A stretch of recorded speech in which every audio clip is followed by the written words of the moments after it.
देखिए मानक जी, पहले तो मैं 2 लाइन में हर्षवर्धन जी की बात का उत्तर दे दूं। जो हर्षवर्धन जी ने कुछ देर पहले नृत्य की चर्चा यहां पर की, और मैं उनकी तारीफ करना चाहता हूं कि त्रिपुरा, मेघालय और नागालैंड का जिस तरह से उन्होंने वर्णन किया, उन्होंने भी कमल के प्रमोशन का नृत्य जो है वो बहुत अच्छे तरीके से किया। उनको मैं मुबारकबाद देना चाहता हूं।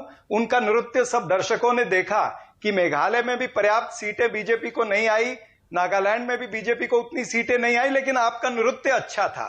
अब आता हूं मैं खरगे साहब की बात पर।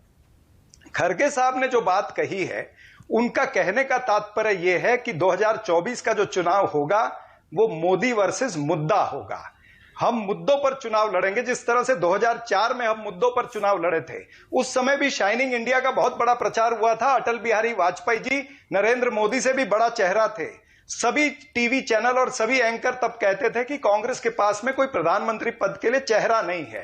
ये एक आम उस समय प्रचार हो गया था। लेकिन श्रीमती सोनिया गांधी जी के नेतृत्व में हम लड़े, 140 सीटें हम जीत करके आए, सरकार बनाई, डॉक्टर मनमोहन सिंह प्रधानमंत्री बने और 10 साल तक प्रधानमंत्री मनमोहन सिंह जी ने अच्छी तरह से इस देश को चलाया है।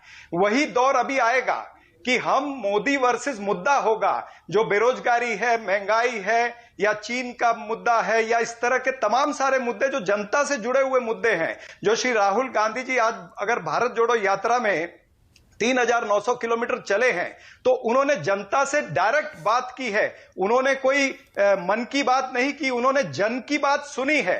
तो जन की बात सुनने वाले नेता जब उसके ऊपर अपना रोड मैप बनाएंगे, तो निश्चित रूप से 2024 के अंदर हम भारतीय जनता पार्टी को शिकस्त दे पाएंगे। और खरगे साहब ने ये कुल मिलाकर के कहा है कि सभी विपक्षी पार्टियों को इकट्ठा आना पड़ेगा। और मैं उसमें यह भी उल्लेख करना चाहता हूं कि टीएमसी हो, बीआरएस हो या आम आदमी पार्टी हो, इनको भी तय करना पड़ेगा कि इनको किस विचारधारा के साथ में खड़े रहना है। अगर ये अलग खड़े होते हैं, अगर ये सेक्युलर वोटों को तोड़ते हैं, तो निश्चित रूप से भारतीय जनता पार्टी का फायदा होगा। इनको तय करना पड़ेगा कि इनको सेक्युलर वोट को तोड़ करके बीजेपी का फायदा करना है, इनको गांधीवादी विचारधारा के साथ चलना है, डॉक्टर बाबा साहब अंबेडकर या राम मनोहर लोहिया जी की विचारधारा के साथ चलना है, या गोडसे और गोलवलकर की विचारधारा के साथ में रहना, या उनको जिताना है। ओके, राजीव जेटली जवाब दे रहे हैं आपका। उनको खुद भी सोचना है। ये खाली कांग्रेस पार्टी की जवाबदारी नहीं है, ये उनकी भी जवाबदारी है, जो लोग अपने आप को सेक्युलर पार्टी कहते हैं और बीजेपी का प्रतिद्वंदी बनना चाहते हैं। ओके।